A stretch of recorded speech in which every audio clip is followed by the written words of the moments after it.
Hello friend, আসসালামু আলাইকুম। Welcome back to my YouTube channel Tanu cooking and blog চ্যানেলে সবাইকে স্বাগত। তো আজকেও একটা দারুণ স্বাদের রেসিপি নিয়ে চলে এসেছি বন্ধুরা। আশা করছি তোমাদের খুব ভালো লাগবে।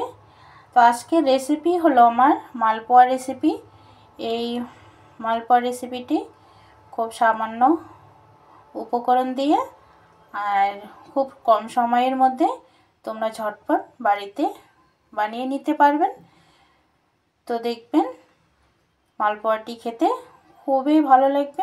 তো বন্ধুরা, আমি মালপোয়াটি সুজি আর ময়দা দিয়ে তৈরি করব।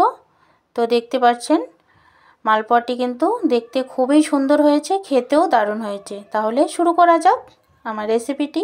এখানে একটা আমি বাটি নিয়েছি আর এক বাটি দেখতে পাচ্ছেন বাটিটার কত বড়।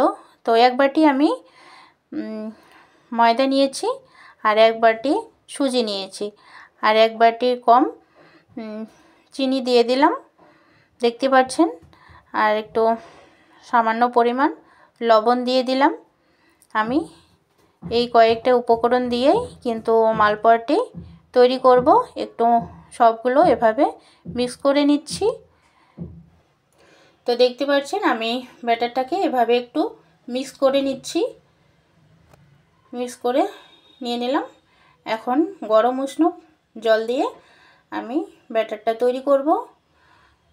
এখানে বন্ধুরা ঠান্ডা জল তোমরা ইউজ করবে না, গরম উষ্ণ জলটা দিয়ে ব্যাটারটা তৈরি করবে। তো এভাবে আমি অল্প অল্প করে জল দিয়ে ব্যাটারটা তৈরি করে নেব।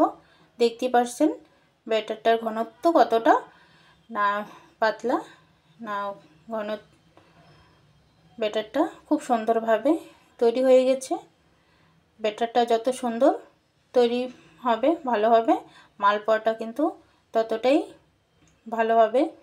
বন্ধুরা দেখতে পাচ্ছেন খুব সুন্দরভাবে আমি ব্যাটারটা তৈরি করে নিলাম।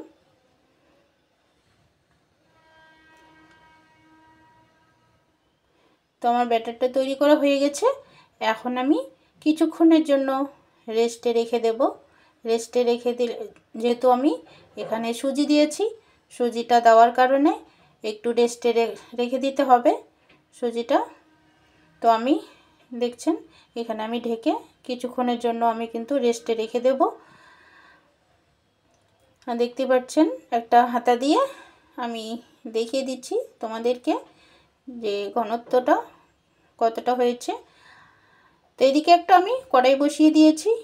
কড়াইটার মধ্যে কিন্তু আমি তেলও দিয়েছি, তেলটা হিট হয়ে গেছে। এখন একটা হাতার সাহায্যে আমি তেলের মধ্যে দিয়ে দেব। দেখতে পাচ্ছেন খুব সুন্দরভাবে কিন্তু মালপোয়াটি ফুলে উঠেছে। এভাবে একটু তেল উপরে দিচ্ছি আরও একটু ভালো হবে। খুব সুন্দরভাবে সবগুলো মালপোয়া আমি এভাবে ভেজে নেব এক এক করে, খুব কম সময়ের মধ্যে আর খুব কম উপকরণ দিয়ে বন্ধুরা আমি এই রেসিপিটি তৈরি করেছি। তো আশা করছি তোমাদের খুব ভালো লেগেছে। আর বন্ধুরা অবশ্যই বাড়িতে তোমরাও এভাবে ট্রাই করবে। সন্ধ্যার নাস্তার খুব সুন্দরভাবে নাস্তার জন্য খুব সুন্দর তৈরি করে নিতে পারবে তোমরা। তো দেখতে পাচ্ছেন আমার সবগুলো ভেজে নেওয়া হয়ে গেছে। আমি একটা প্লেটের মধ্যে তুলে নিলাম। মাশাআল্লাহ দেখতে কিন্তু দারুণ হয়েছে, খেতেও দারুণ হয়েছে। তো আশা করছি আমার এই ভিডিওটি আপনাদের ভালো লেগেছে। ভালো লাগলে লাইক শেয়ার কমেন্ট অবশ্যই করবেন। আর এখনও যারা আমার চ্যানেলটি সাবস্ক্রাইব করেননি প্লিজ সাবস্ক্রাইব করে পাশে থাকা বেল আইকনটি ক্লিক করে রাখবেন, যাতে করে আমার এরকম নিত্য নতুন রেসিপি সর্বপ্রথম আপনাদের কাছে পৌঁছে যায়।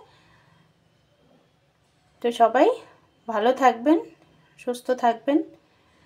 দেখতে পাচ্ছেন মালপোয়াটি কত সুন্দরভাবে ফুলো ফুলো হয়েছে আর সফট, দেখতেই পাচ্ছেন, দেখেই বুঝতে পারছেন বন্ধুরা খুব সুন্দর সফট হয়ে গেছে। আশা করছি খুবই ভালো লাগবে তোমাদের এই রেসিপিটি। একবার বাড়িতে অবশ্যই ট্রাই করবেন। আর আমার এই ভিডিওটি কেমন লেগেছে অবশ্যই আমাকে কমেন্ট করে জানাবেন। সবাই ভালো থাকবেন, সুস্থ থাকবেন। আল্লাহ হাফেজ, আসসালামু আলাইকুম।